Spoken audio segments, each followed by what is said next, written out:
Praise the lord, హల్లెలూయా. మన ప్రభువైన యేసుక్రీస్తు నామం పేరట ఈ ఉదయకాలపు శుభాభివందనాలు తెలియజేస్తున్నాం.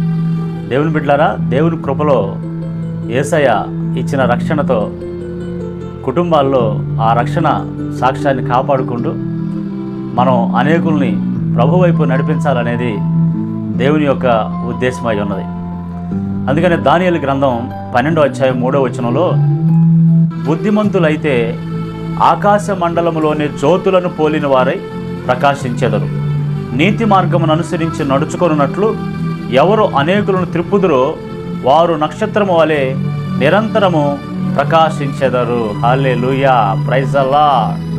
దేవుని బిడ్డలారా, నీతిమంతులైతే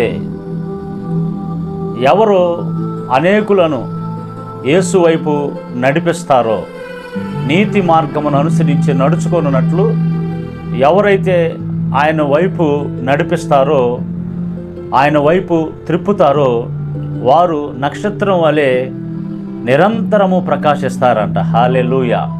బుద్ధిమంతులు చేసే పని ఆకాశ నక్షత్రములను జ్యోతులను పోలిన వారై ఉంటారని.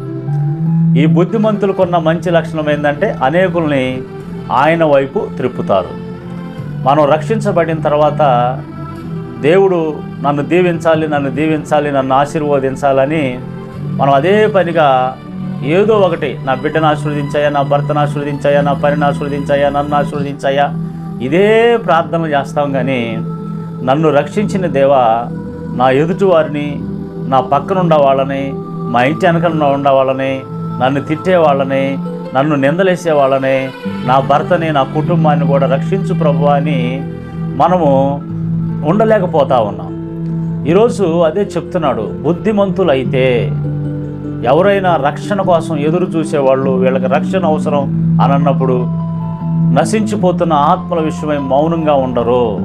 ఒక మాట చెప్పాలంటే, యేసు రక్తంలో కడగబడి నీతిమంతులుగా, బుద్ధిమంతులుగా తీర్చబడిన వాళ్ళు మౌనంగా ఉండరు. కష్టాల్లో ఉన్నప్పుడు, ఇరుకుల్లో ఉన్నప్పుడు, ఇబ్బందుల్లో ఉన్నప్పుడు వారికి సహాయం చేస్తూ ఉంటారు. వారికి సువార్తను ప్రకటిస్తే వారిని రక్షణలోకి నడిపిస్తూ ఉంటారు. ఈ సందర్భంలో నేను ఒక సాక్ష్యాన్ని విన్నాను. ఆ సాక్ష్యాన్ని మీతో పంచుకుంటాను. చూడండి, ఒక హిందూ కుటుంబం సాయిబాబా భక్తులంట. వాళ్ళు మరి గుడిలోకి వెళ్ళి భక్తి చేసేవారు కాదు, కానీ గుడులు కట్టించే భక్తి అంట వాళ్ళది. గుడులు కట్టించే భక్తి వాళ్ళది. అట్లాగా వాళ్ళ గుడులు కట్టించే భక్తిలో బాగా నిమగ్నం అయిపోయి మరి కొనసాగుతున్నారు. భార్య భర్తలు ఇద్దరు ఉద్యోగాలు చేసుకుంటూ ఉన్నారు. సడన్గా భర్త కంపెనీ వాళ్ళు రాత్రికి రాత్రే కంపెనీని తీసేస్తున్నామని చెప్పేసి ఉద్యోగస్తులందరినీ వదిలేశారు. సడన్గా ఆ వార్త వినటంతోనే అనేక మంది డిప్రెషన్లోకి వెళ్ళిపోయి, మెంటల్గా అయిపోయి, పక్షవాతం వచ్చేసి కంపెనీ ఉద్యోగస్తులు రకరకాలైనటువంటి పరిస్థితులు ఎదుర్కొన్నారు. వీళ్ళు కూడా, తన భర్త అతను కూడా డిప్రెషన్లోకి వెళ్ళిపోయి, ఇక ఆలోచన ఏం చేయాలి, ఎట్లా, ఏందనేది ఏం అర్థం కాని పరిస్థితుల్లో రోజు రోజుకి క్షీణించిపోతూ 22 కేజీలు బరువు తగ్గాడంట. ఆయన చివరికి మంచాన ఉన్నటువంటి పరిస్థితి. ఈ సహోదరి వాళ్ళ భర్తని బాడీని చూస్తే ఎలా ఉందంటే, ఇతను ఇంకా బ్రతికేటట్లుగా లేడు, చనిపోయేటట్లుగా ఉన్నాడు అని చెప్పేసి వాళ్ళ అంటే పూజ చేసేటటువంటి, ఎవరినైతే పూజ చేస్తా సాయిబాబా భక్తురాలు, ఆయనకి రోజు ప్రార్థన చేసుకుంటా, ఆయనకి ఆరాధన చేసుకుంటా, పూజ చేసుకుంటా ఉండేదంట. ఇక జనం ఏది చెప్తే అది చేస్తా అన్నీ చేసిందంట. ఇక చేయటానికి ఏమీ లేదంట.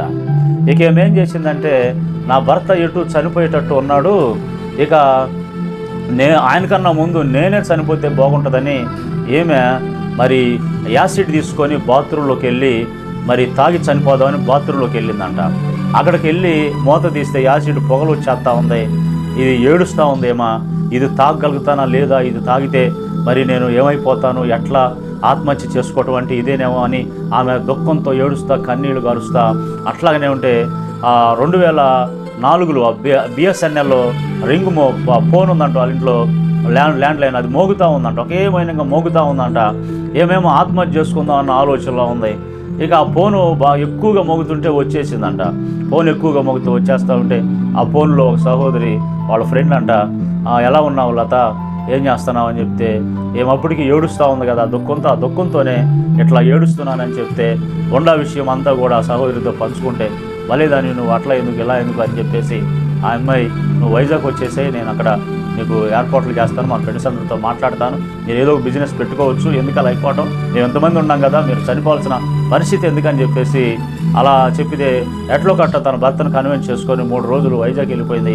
వైజాగ్లో అక్కడ డీజీఎస్ దినకరన్ గారు మీటింగులు జరుగుతూ ఉన్నాయి. ఆ మీటింగ్లో మరి ఒక 10 మందినో 15 మందినో పేర్లు పెట్టి పిలిచాడంట డీజీఎస్ దినకరన్ గారు. పాల్ దినకరన్ కాదు, ఆయన ఇప్పుడు ఉన్నాడు, డీజీఎస్ దినకరన్ గారు చనిపోయారు. ఆ డీజీఎస్ దినకరన్ గారు మీటింగ్లో ఏమో పాల్గొంటే, అప్పుడు ఈయన ఏమి పేరు లత, ఒక నెల రోజుల నుంచి బాగా డిప్రెషన్లోకి వెళ్ళావు, నీ భర్త నెల రోజు నుంచి ఇబ్బంది పడుతున్నా, నీ పరిస్థితి ఏదో ఉందని చెప్తే ఆమె ఆశ్చర్యపోయిందంట. ఆశ్చర్యపోయి స్టేజ్ మీదకి తేలలేదు, యేసు ప్రభుని నమ్మలేదు. తర్వాత అట్లానే ఇంటికి వచ్చింది. ఇంటికి వచ్చిన తర్వాత వీళ్ళు మరి రాత్రి 11 ఆమె కొంచెం ఫ్రెషప్ అవుదామని వెళ్తే, అక్కడ ఎవరో ఏడుస్తున్నట్టుగా శబ్దం వినపడుతుందంట. శబ్దం వినపడితే అక్కడ మరి ఆ కుటుంబం, అంటే వాళ్ళ ఫ్రెండ్ కుటుంబం ఆ ఇంట్లో ఈ అమ్మాయి కోసం వాళ్ళు ఏడ్చి భారంగా ప్రార్థన చేస్తున్నారంట.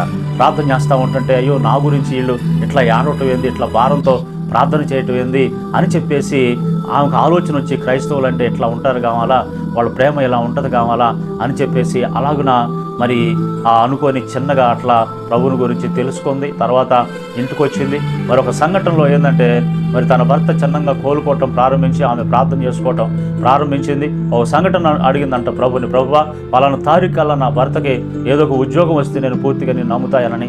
అట్లాగనే తెల్లవారుజామున 4:30కు ఒక ఫోన్ వచ్చిందంట, నీ భర్త వచ్చి ఉద్యోగంలో పలానా ఉద్యోగంలో జాయిన్ అవ్వమని. చాలా సంతోషించింది. అట్లా చిన్నగా ఆమె యేసు ప్రభుని పూర్తిగా యేసు ప్రభులోకి వచ్చి, తర్వాత 2015 వాళ్ళ భర్త కూడా మారిపోయి మరి పూర్తిగా ఇల్లంతా కూడా మరి యేసు ప్రభుకు వాతావరణంగా చేసుకొని ప్రభువులో వాళ్ళు మరి కొనసాగటం అనేది చూస్తూ ఉన్నా. ఇంకా చాలా పెద్ద సాక్ష్యం, 40 నిమిషాలు, నేను కొంచెం మాత్రమే చెప్తా ఉన్నాను.